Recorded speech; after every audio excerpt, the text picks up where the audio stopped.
ការថ្កោលទោសទង្វើប្រមាថប្រមុខរដ្ឋខ្មែរនិងការអំពាវនាវឲ្យថៃគោរពភាពថ្លៃថ្នូរសារជូនថ្នាក់ដឹកនាំនិងប្រជាជនសៀម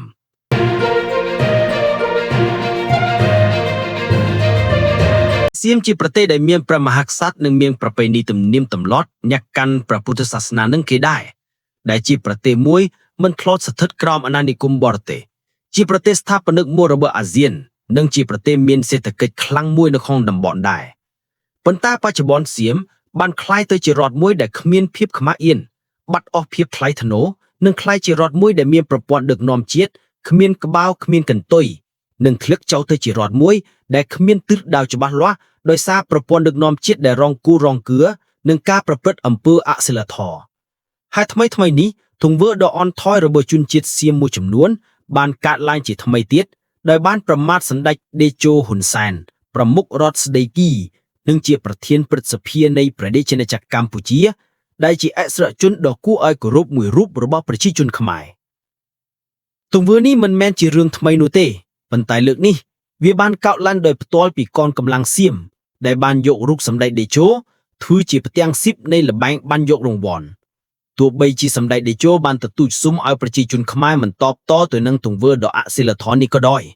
ក៏ប៉ុន្តែក្នុងនាមជាពលរដ្ឋខ្មែរយើងមានភាពចាំបាច់ត្រូវថ្កោលទោសទៅលើអំពើដ៏គួរឲ្យអាម៉ាស់នេះជាដំបូងយើងត្រូវចង្អុលបង្ហាញឲ្យចំផ្ទាល់ទៅលើភាពអសកម្មនិងការប្រងើយកន្តើយរបស់អាជ្ញាធរសៀមជាពិសេសក្រសួងមហាផ្ទៃសៀមអគ្គស្នងការដ្ឋាននគរបាលជាតិសៀមអាជ្ញាធររដ្ឋបាលដែនដីសៀមនិងអង្គភាពនគរបាលសៀមគ្រប់មូលដ្ឋានពួកគេបានចាត់ទុកទង្វើប្រមាថនេះថាជារឿងធម្មតានិងមិនបានចាត់វិធានការណាមួយឲ្យបានត្រឹមត្រូវឡើយ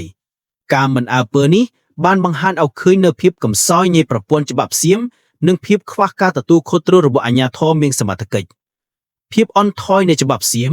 និងការមិនអនុវត្តច្បាប់ប្រកបដោយប្រសិទ្ធភាពបានបង្ហាញទៅកាន់ពិភពលោកថាប្រទេសថៃមិនត្រឹមតែមានប្រព័ន្ធដឹកនាំជាតិដែលរញ៉េរញ៉ៃប៉ុណ្ណោះទេប៉ុន្តែថែមទាំងជាប្រទេសមួយដែលហាក់និយមសាទរចំពោះទង្វើអសិលធម៌លើពីនេះសៀមក៏បានបង្ហាញពីទម្លាប់នៃការប្រើប្រាស់ឥទ្ធិពលនិងភាពរុងរឿងរបស់ខ្លួនដើម្បីបង្ពានទៅលើប្រទេសជិតខាងដែលជាទង្វើដែលមិនអាចទទួលយកបានសំណួរទៅកាន់សៀម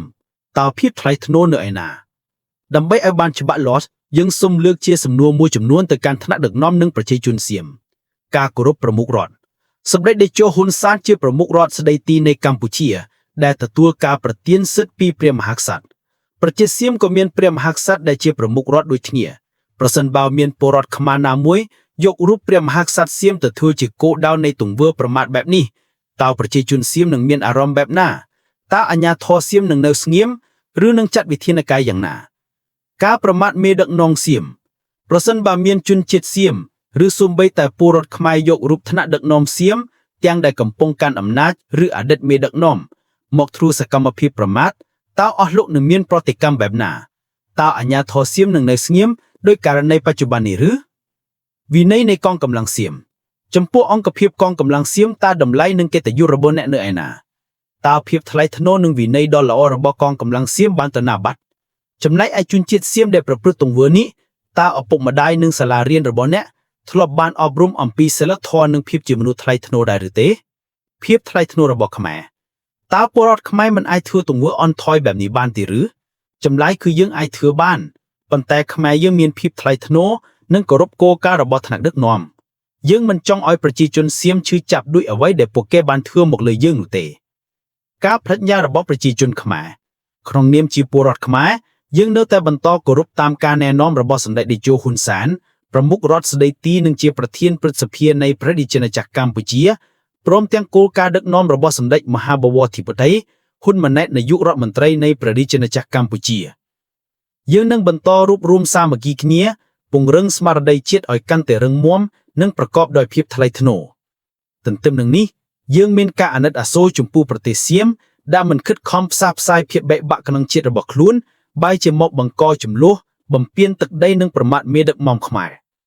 ទោះជាយ៉ាងណាយើងនៅតែបោកចិត្តដើម្បីសហការជាមួយថ្នាក់ដឹកនាំនិងប្រជាជនថៃដែលមានភាពថ្លៃថ្នូរនិងខិតខំការពារកិត្តិយសជាតិរបស់ខ្លួនទន្ទឹមនឹងការគោរពភាពថ្លៃថ្នូររបស់ប្រទេសនិងជនជាតិដទៃទៀតក្នុងនាមជាមនុស្សជាតិដូចគ្នា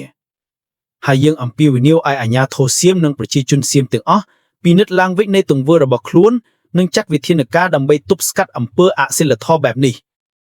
ការគោរពគ្នាទៅវិញទៅមកគឺជាគន្លឹះនៃសន្តិភាពនិងកិច្ចសហការក្នុងតំបន់